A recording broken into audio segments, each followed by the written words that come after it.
뮤지컬 평론을 하고 있는 최승현입니다. 한문화산업대학교 공연예술스쿨에서 아이들을 가르치고 있어요.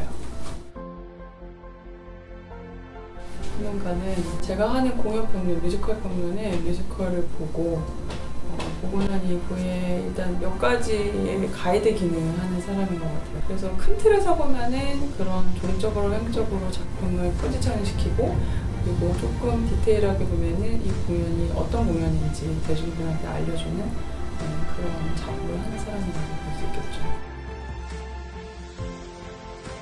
제가 평론을 할 때 시작은 공연 보기 전부터라고 항상 생각해요. 이제 루틴은 공연 제목을 생각하고, 그리고 어떤 사람이 만들었는지, 작가는 누군지, 연출은 누군지, 작곡은 누군지, 그리고 제작사는 어딘지, 이거를 이제 저는 주로 보고 가는 편이고요. 그리고 보면서 이제 사진 찍듯이 공연을 볼 수밖에 없고요. 공연 보고 나서는 집에 와서 이제 반드시 제가 극장에서 사는 게 프로그램북이에요. 이제 공연 봤던 거를 계속 복기하면서 프로그램북에 있는 창작진들, 제작진들의 이야기를 읽어보고, 그리고 공연 그 연습 진행 과정의 사진도 한번 이렇게 보고, 또 만약에 그 프로덕션 안에 아는 사람들이 있으면 이제 또 같이 얘기도 나눠보면서 실제로 어떤 식으로 진행이 됐는지 좀 내부적인 사정도 들어보려고 노력하는 편이고, 왜냐면 결과로 떨어진 작품의 결과물을 보면 간혹 가다가 좀 이해가 안 될 경우들이 있거든요.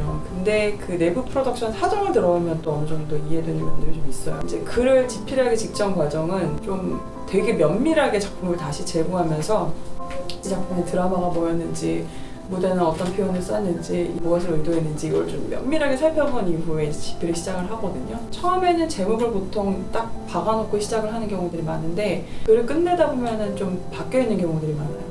글이 또 결정하는 것이 있거든요. 제가 아니라 글이 결정하는 게 있기 때문에 그런 과정을 거쳐서 탈고를 하고 계속 몇 번에 걸친 수정 과정을 거친 후에 이제 보내죠. 저에게 시간이 만약에 풀리 주어져 있다면 한 이틀이면 쓸 수 있어요.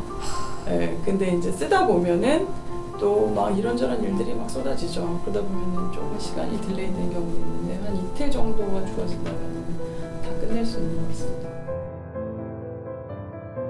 20, 30대 여성들이 절대적이에요. 근데 이제 그럴 수 있는 사실 절대적인 요건이 있어요. 1번, 공연을 사랑해야 한다. 근데 공연이란 건 비싸요. 영화랑 달리 되게 비싸거든요. 그래서 그 비싼 돈을 자기가 스스로 지불하고 극장에 자발적으로 올 만큼 사랑해야 된다. 또 중요한 건 뭐냐면 그러니까 취미 활동으로 그걸 되게 주도적으로 하는 사람들이어야 된다. 그리고 또 하나는 저녁 시간을 자유롭게 쓸 수 있어야 돼요. 우리나라도 대부분 공연 8시거든요. 그러면 엄마들은 불가능해요, 이거는. 그래서 요즘에 이런 어떤 국공립 극장들은 대부분 다 이런 아이들을 돌봐주는 그런 시스템을 갖추고 있어요. 결혼한 이후에도 이런 공연 문화 생활을 좀 즐길 수 있게 그렇게 해주고 있지만 그게 그렇게 쉬운 일은 아니죠. 그래서 이거는 진짜 어려운 일인데 전 세대들이 볼 수 있는 콘텐츠가 나와야 돼요. 그런 콘텐츠가 나오려면 제작을 해야 되는데 어떤 제작사가 예를 들어 시니어라든지 30, 40대, 50대 이런 혹은 아이들 이런 계층들을 위한 특화된 공연을 누가 하려고 하는가.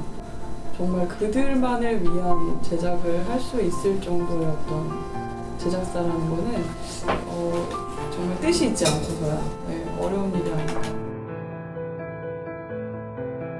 국공립 극장 중심으로 극장들이 계속 문을 닫을 수밖에 없었어요. 정부 시책에 따라서. 그냥 무조건 그렇게 극장을 닫아서 우리가 할 게 아니라 극장을 살려보자, 공연계를 살려보자 이런 움직임들이 있고, 회복을 시키려고 다 같이 노력은 하고 있지만 이게 이제 코로나가 언제 끝날지 모르는 상태이기 때문에 다들 좀 암담한 가운데 암종무색을 하고 있는 그런 상황이 아닌가 싶습니다.